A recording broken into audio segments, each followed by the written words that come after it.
જય દ્વારકાધીશ બધાને।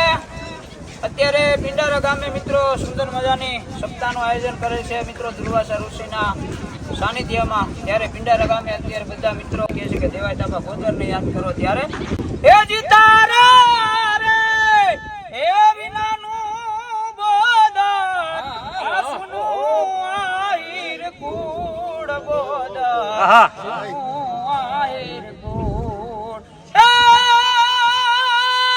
હે જીતારા રે હે વિનાનું બોદર આસનું આહીર કુડ બોદર સુનું આહીર કુડ એવા સુના રે બોડીદર ના પાદર સુના રે બોડીદર ના ખેતર આવા સુનાયા હીરકુટ। જય આહિરા જય હો જય હો જય હો દુર્વાસા મુનિ જય।